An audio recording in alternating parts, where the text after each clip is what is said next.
इशारा कर देते और बस उनको जो काम करना हो ये बात। तो जो जहाँ वहाँ पहुँचा सकता है, जो जहाँ पहुँचा हुआ वहाँ पहुँचा सकता है। स्वर्ग का आने जाने वाला स्वर्ग में, वैकुंठ का वैकुंठ में, ईश्वर के लोकों में जाने वाला ईश्वर पहुँचा सकता है। और जिस पर मेहरबान हो जाए, जिस पर दया करे, और ऊपर में जाते हो तो ऊपर पहुँचे, लेकिन नहीं ऊपर जाएंगे तो नहीं पहुँचा सकते। उनको भेद नहीं मालूम, ना रास्ता मालूम है। ऊपर के जाने वाले इन सब जगह पहुँचा दें जो आते जाते हैं। नीचे से जहाँ कहीं भी जाए वहाँ पहुँचा दें, लेकिन वो रोक तो सकते नहीं, क्योंकि वो टिकाऊ जगह नहीं, इसलिए ऊपरी ले जाएंगे। अब वो मिलना चाहिए। अच्छा, जो जो जिस मंडल का होता है अपने अपने इष्ट की पूजा बताता है। अपने अपने मंडल के जो इष्ट है, जो वहाँ के धनी, उन्हीं की बताएगा पूजा, कैसे पूजा करो। वैसे उनके ये गुण है, उनका ये धाम है, वो बताते हैं, इशारा करते हैं। लेकिन बहुत कम पिछले लोगों ने तो ऐसा इशारा किया कि उसको कोई नहीं समझ सकता। जो जानकार हो वो जाने, बाकी और लोग नहीं। लेकिन संतों ने आकर के सब खोला। वो जब आए तो उन्होंने सब खोल लिया। अब यही है कि मिलना चाहिए। किताबें तो साक्षी है, सबूत देके चले जाते हैं, लिख जाते हैं, सबूत है। भाई हमने प्राप्त किया, प्रेमियों ने प्राप्त किया, उसका रास्ता ये है। अब बाकी जो है कोई जानकार आए तो उसका प्रमाण दे दे, भाई उन्होंने प्राप्त किया। आप ऐसा मत कहो कि कोई नहीं जानता, उन्होंने प्राप्त किया, उन्होंने किया। इतने महात्मा आए, इतने प्रेमी आए, तो उन्होंने प्राप्त किया, प्राप्त कराया, हो जाए। तब जीवों को विश्वास होता है, यकीन होता है। नहीं तो जीवों को कोई यकीन नहीं, क्योंकि वो तो अपने आप को ही भूल गए, उसकी सत्ता को क्या जाने। तो जो अपने आप को भूल गया है, उसको अपना ही होश नहीं है, तो दूसरे का होश क्या होगा। अंधेरे में हो गए। और फिर यह है कि उस सत्य से वंचित हो गए, हट गए धार से। जब धार से हट गए तो शक्तिहीन हो गए। अब वो अंधेरे ही अंधेरा हो गया, प्रकाश भी नहीं रहा, न वो ज्ञान रहा, न उनमें ताकत आ रही। इस तरह से जीव जब कोई नहीं रहा तो फिर फंस गए। और हर एक जीव को चाहिए महात्मा। आपको चाहिए, आपके बच्चे आपको चाहिए, बच्चों के बच्चों को चाहिए। आप कहो कि नहीं, एक पीढ़ी में महात्मा हो गए तो उन्हीं लोगों को कुछ दे। अगर बच्चे को नहीं मिले तो उसे खोजना, उसके बच्चे को नहीं मिले तो उसे खोजना, और नहीं तो भूल जाएगा। वैसे मेरे को जो जाएगा वो तो चला जाएगा, जो प्राप्त कर लेगा महात्माओं को तो निकल जाएगा। लेकिन उसके पीछे रहेंगे, उसने नहीं खोजा, नहीं तलाश किया, तो वो भी फंस गया। ये इस तरह का, यानी उसने अपना नियम रखा। तो अब जीव नहीं समझ पाते। एक महात्मा इस तरह पांडु रहे, उनके पास इतना समय नहीं है, कहाँ मिलेंगे और पहचान कैसे करें। पहचान तो होती नहीं, पहचान करा दे वो तो बात अलग है, लेकिन वैसे उनको कोई नहीं पहचान सकता। और रहेंगे सबके साथ, बैठेंगे, बोलेंगे, चालेंगे, सब करेंगे, और वैसे नहीं पहचान। वो पहचान करा दे तभी होता। इसलिए लोगों ने महात्मा को नहीं पहचान पाया और उनसे अपना भला भी नहीं कर पाया। अगल बगल में रहे, ये जरूर कहते रहे सीधे हैं, पर इतने ही गुणों को समझते रहे कि सीधे हैं, किसी से कोई भेदभाव नहीं है। वह इतने ही उन्होंने समझा, बाकी कुछ नहीं समझा। बाकी भूल में रहेंगे और वाए वो चले गए। तो बहुत से तो संत ऐसे आए और बहुत से आए जिन्होंने जगा करके जीवों को समझा बुझा करके रास्ता बताया, तो वो कुछ समझे। तो बाकी तो बहुत आए, बहुत चले गए, चुपचाप आए। अभी ये संतों से पृथ्वी खाली कभी नहीं रह सकती, चाहे गोपनीय रहे चाहे प्रकट रहे। गोपनीय रहेंगे तो उनको तो कोई नहीं पहचान सकेगा, न घर वाला न बाहर वाला। और जो प्रकट रहेंगे वो उनको कोई कोई जिनको भेद दे देंगे और साधना करा लेंगे उनको तो पहचान हो जाएगी, बाकी और नहीं। अब जियो, क्योंकि उसने इस तरह का अपना नियम फंसाने का, भुलाने का, रोकने का सब नियम बना रखे उसने, तो जीव निकल ही नहीं सकता, जरा सी देर में फंस जाएगा, उधर जा नहीं सकता। तो यूँ ही बात कल शाम को आपको तरतीब से सुनाई गई कि अब सूरत जाएगी तो ऐसे जाएगी और दूसरा कोई रास्ता नहीं है, अब महात्मा मिल जाए। अब दोबारा क्या कहते हैं उसको जरा सुनिए आप, बोलो। अब ये उन जीवों के लिए है जो जानते नहीं, जो मालिक को, ईश्वर को ही भूल गए, ब्रह्म को ही भूल गए, पार ब्रह्म को भूल गए, तो मालिक तो बहुत दूर है इन सब का, वो तो बहुत दूर, तो वो तो उसको तो जान ही नहीं सकते, इन्हीं को भूल गए नीचे।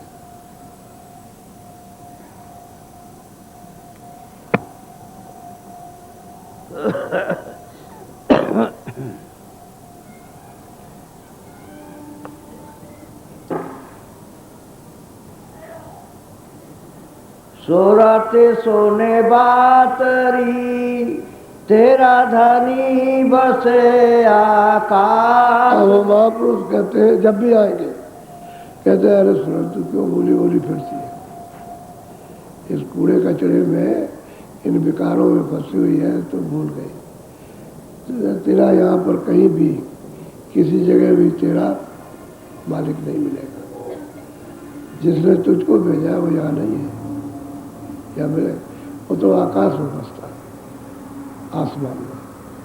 कहते हैं ये तेरा आसमान नहीं है, ये तो मृतलोक का, ये जल पृथ्वी ये आसमान है, ये मिट्टी का आसमान है, अब ये शरीर मसाला है, इसका आसमान तेरा यहाँ नहीं है, तेरा तभी तो कहते हैं इसके ऊपर वहाँ रहते, तो कहते हैं तू इसमें तो भटकी भटकी फिरती है, भूली भूली फिरती है, अब तुझे क्या मिला इसी भूल में हमेशा, जब जब न शरीर पाया इसी भूल में भूल गए, आपने कुछ भी नहीं किया, ना आप किसी के पास गए करने के लिए, न पूछने के लिए, तब तक समय निकल गया। अब बहुत से जीव जा रहे हैं वहाँ उनको कोई सत्संग नहीं मिल रहा, कोई रास्ता नहीं मिल, जानते नहीं, कोई खाने पीने में पड़े हुए, बस समय आया उससे, तो उनका जीवन तो ऐसा है कीड़ों की तरह से, यहाँ भी वही काम करते रहे और बस खानों में चले जाएंगे तो वही काम करेंगे, वही काम, वही दुख भोगेंगे अपना, यहाँ भी सुख नहीं वहाँ भी नहीं।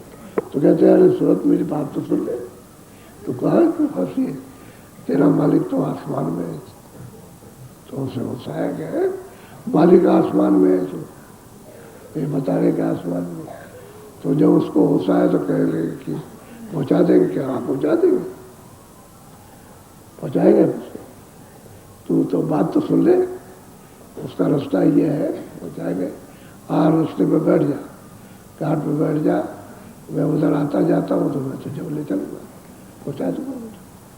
बहुत होश दिलाकर सूरत को, जो दोनों आंखों के पीछे बैठी उसको समझा रहे हैं, यहाँ कहाँ फंसी हुई, यहाँ तो कोई मिलेगा नहीं, तेरा कोई नहीं होगा, जैसे अकेली है वैसे अकेली रहेगी, सब तेरे आगे पीछे ऊपर नीचे सब स्वार्थ के साथी बनेंगे, तेरा कोई नहीं, तेरा जो सच्चा धनी है वो तो आसमान में रहता है। बोलो। तजो संग जारेरी तू देख पिया पर इनको सबको छोड़ दे इनको, यहाँ कुछ नहीं है, चल तू घाट पे बैठा हूँ और तेरे प्रीतम का प्रकाश रोशनी लाइट तुझे दिखाऊँ, घाट पे बैठ। तो जब बात सुन ली जाती है और सूरज जब मान लेगी तब तो उनको आसानी हो जाती है, क्योंकि इसमें फिर वो रहना नहीं चाहता, इन सब चीज़ों से घृणा हो जाती है, उदासीनता आ जाती है। तो फिर देखना चाहती है तो चल पिया का प्रकाश मालिक का, चल तुझे दिखा कि उसका प्रकाश कैसा होता और तेरा प्रकाश कैसा है और तेरा रूप क्या है और पिया का रूप। तो चल मेरी बात तो मान ले। बहुत प्यार से समझा रहे, बोलो। चलो गुरु की लाररी तू पावे अजर निवास। कहते हैं कि जिस रास्ते से आते और जाते हैं तो उस रास्ते से चल पड़, रास्ते से चल पड़ और तुझे अजर विलास आनंद अजर मिलेगा। विलास कहते हैं आनंद को। मौत चौथ अजर मिलेगी, अमर, यानी सदा के लिए।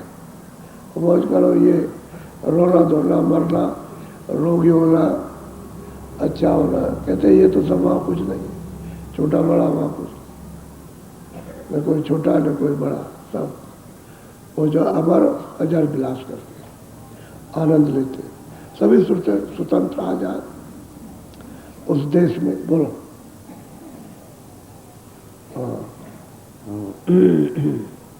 गहो शरण कोई सादरी जो मिले शब्द घर वास। कहते हैं कि ऐसे किसी साथ को जिसने अपनी सूरत को साध लिया और शब्द के साथ जुड़ करके जो घर में पहुंच गया, कहते हैं उसका संग कर ले, बात सुन ले, उसका कर लेगी तो तुझे घर में जो हमेशा निवास करते हैं अपने घर में वहाँ तुझे पहुँचा देंगे। उपाय सूरत को बता रहे हैं, समझा रहे कि बात तो सुन ले। पहले तो कोई बात ही नहीं सुनता। मैंने जब सत्संग शुरू किया तो एक आदमी था, 20 वर्ष तक कोई पुस्तक का दृष्टांत नहीं दिया और लोगों को सुनाते रहे।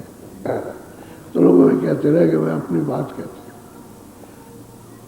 ये मतलब पता नहीं कहाँ से ले आए। और बहुत ऊंचा से ऊंचा सत्संग सुनाया तो हमने कहा नहीं भाई, हम तो कुछ नहीं ले आए, जो महापुरुषों ने कहा होगा वही कह रहे हैं, वही आपको बता रहे हैं, कुछ नहीं होगा। तो कहते हैं भाई तू जा, तो पहले एक था तो बहुत से तो लोग भाग जाते थे, कह रहे कुछ नहीं, ये हमारी समझ में नहीं आता। तो धीरे धीरे धीरे धीरे जब बात सुनने लगे और जब सुन करके जब कुछ इच्छा होने लगी तो रास्ता तो कुछ भजन करने लगे, तब कुछ समझ में आता।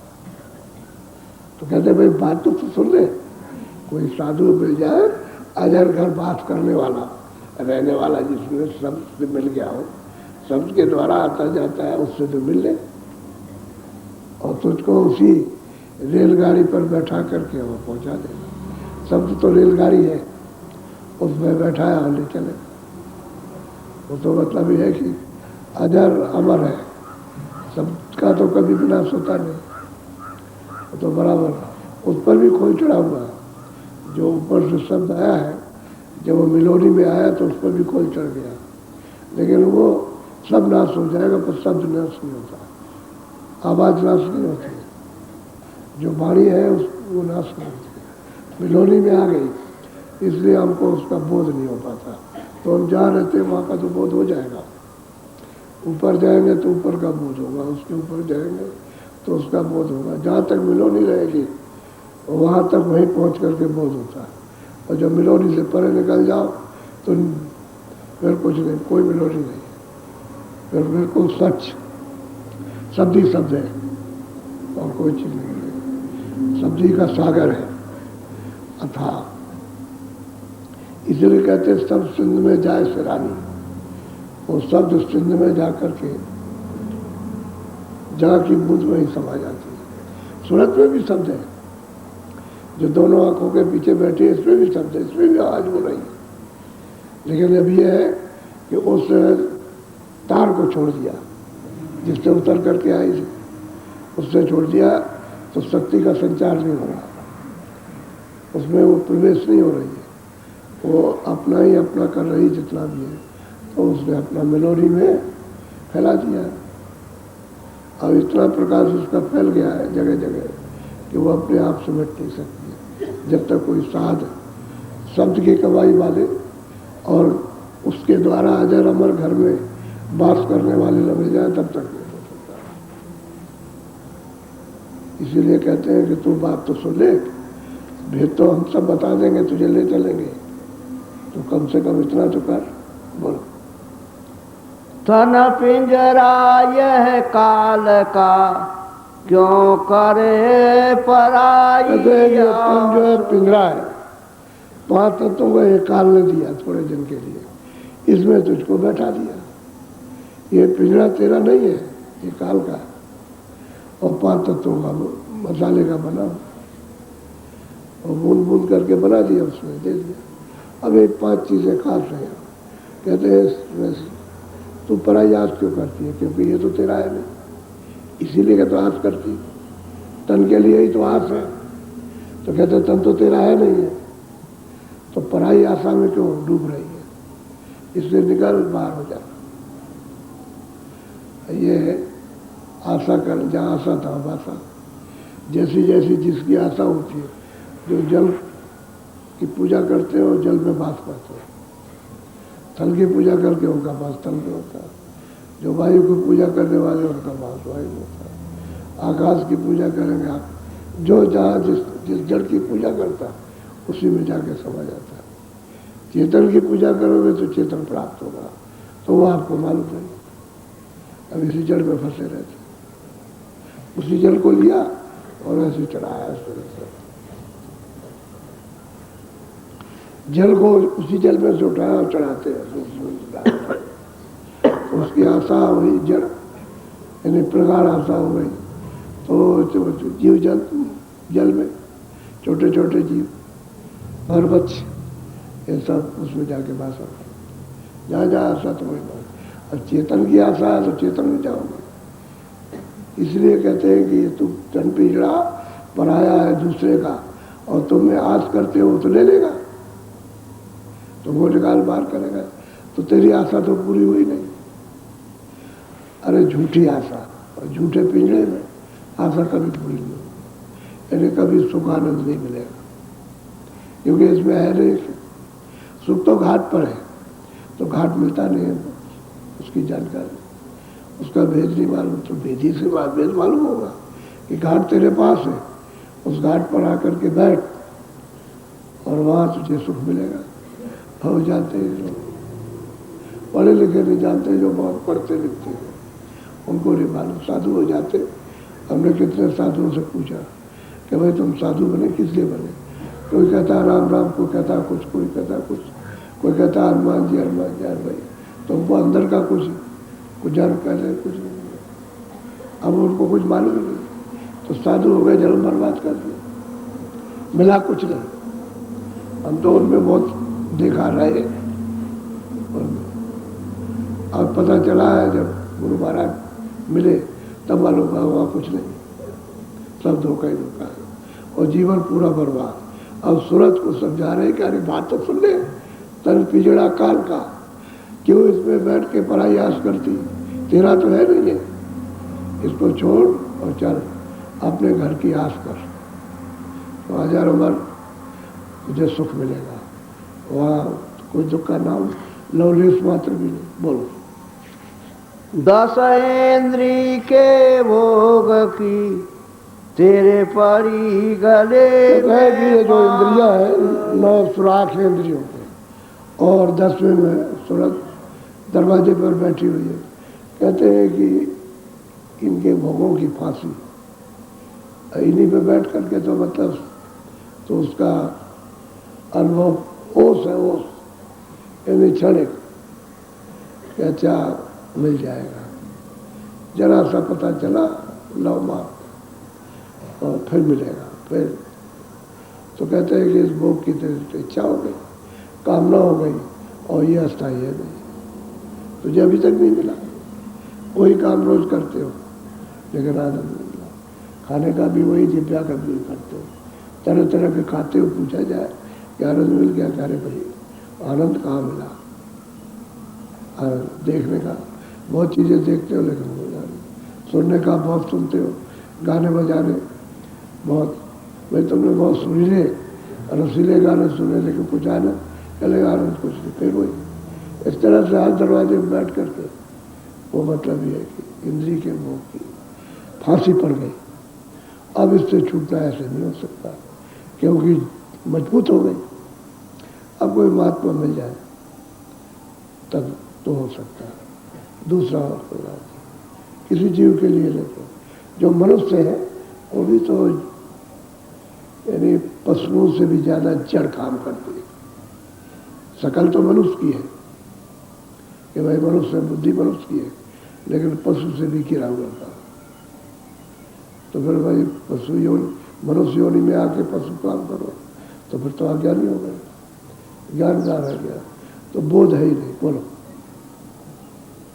नौ द्वारन में बंधी रही, अब चैन नहीं एक कहते हैं कि 9 दरवाजों में 10वें में तो दोनों आंखों में मध्य में बैठी हुई है।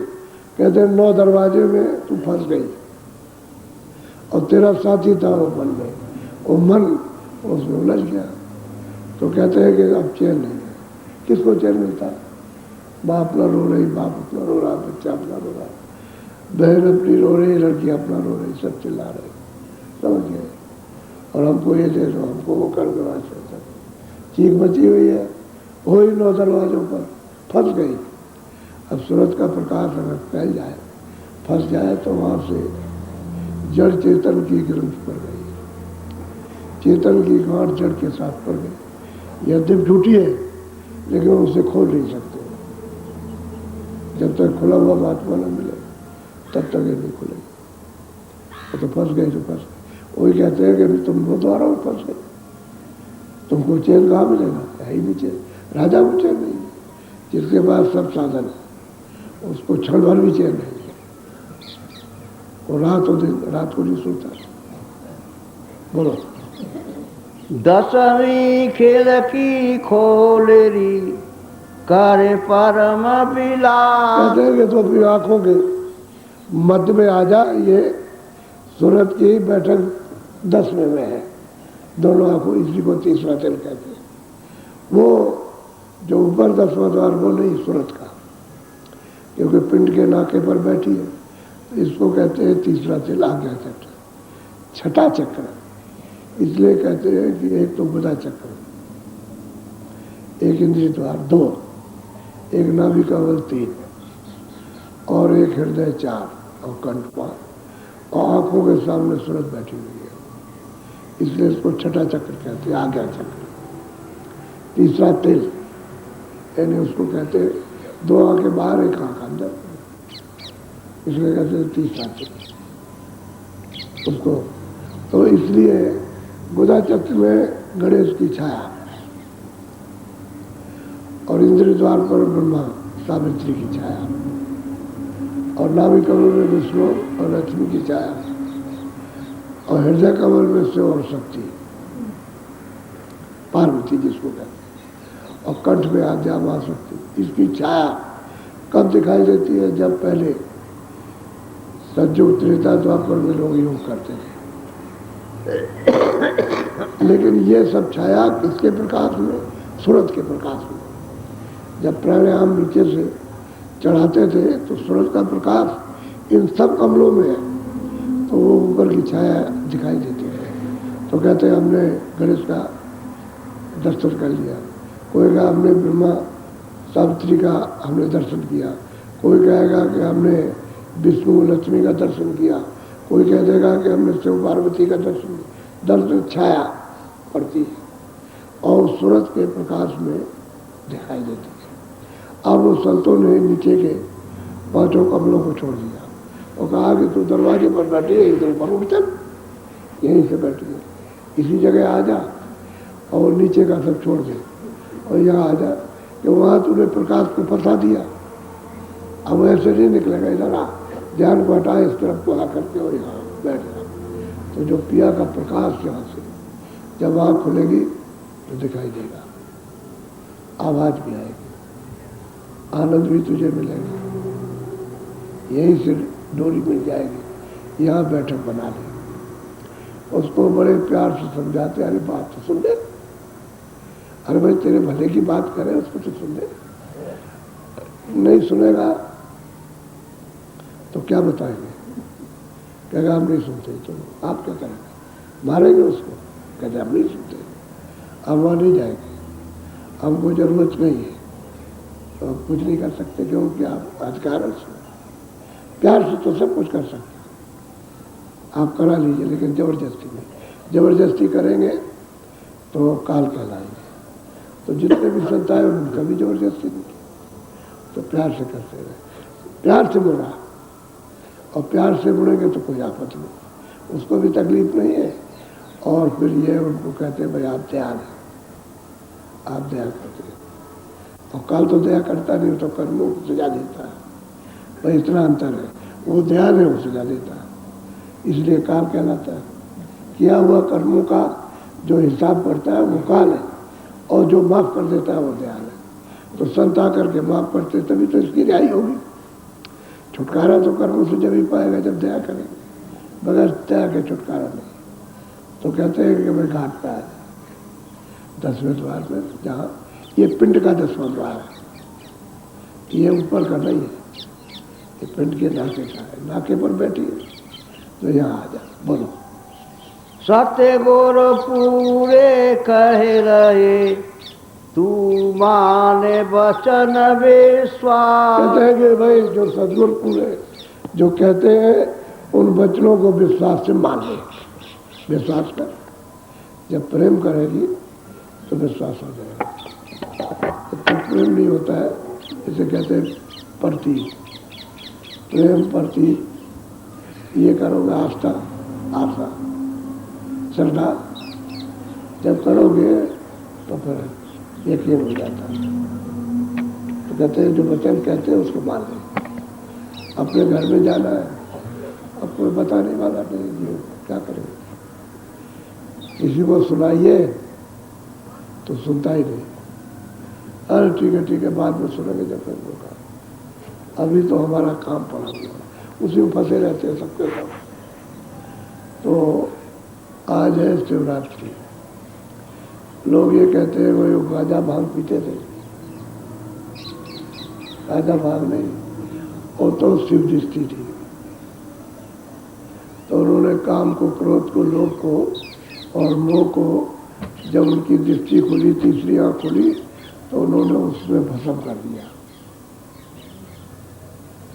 वो शिव दृष्टि कहते हैं, दिव्य दृष्टि, ज्ञान दृष्टि। तो लोग तो इसको जानते नहीं, उसका जब शिवजी भांग पीते थे और वो धतूरा खाते थे, तुम भी खाओ, तो उनका उस भेद को तो समझा नहीं, उसके ज्ञान को, जो नशा उन पर चढ़ा वो तो समझा नहीं, और वही बस ये है कि संसारी नशा उनकी नकल करने लगे। आपने बैठ करके, उन्होंने तो 20,000 वर्ष तक तप किया, आपने तो एक भी दिन नहीं किया, तो तब तो आपने किया नहीं, और गांजा भांग पीने लगे, आप धतूरा खाने लगे, उसी में वो धतूरे का बीज भांग में मिला लेते, तो बस पीते बस फिर लाल लाल आके सब पीने लगे। ये शंकर जी की बूटी है, शंकर जी ने ये नहीं खाया था, ये झूठी बात है, ये तो काम खत्म हो गया, भस्म हो गया था कामनी तो भस्म हुई थी, काम मतलब हमें कामना कहते हो भस्म हो गया, संसारी इच्छाएं खत्म हो गई, तो वो नशा तो आपको मिला नहीं। अब वो तो ज्ञान नशा चढ़ा नहीं आप पर, तो नकल आप करने लगे बाहर की। जब उसका भेद नहीं रहा और अभ्यास करके कुछ आपने प्राप्त नहीं किया, तो बस नकल आएगा, कह लगे वो ऐसा करके तो तुम भी ऐसा करेंगे। अब बहुत से ओगर हैं शराब पीते, तो कह लगे भाई हमारे गुरु पीते थे, हम भी पिए। मान लो गुरु कुछ हो, उससे तुमको क्या मतलब। शंकराचार्य काशी में उनके शिष्य, तो उन्होंने कहा कि अच्छा देखो अब शिष्यों की परीक्षा करते हैं, तो चले जा रहे थे रास्ते में,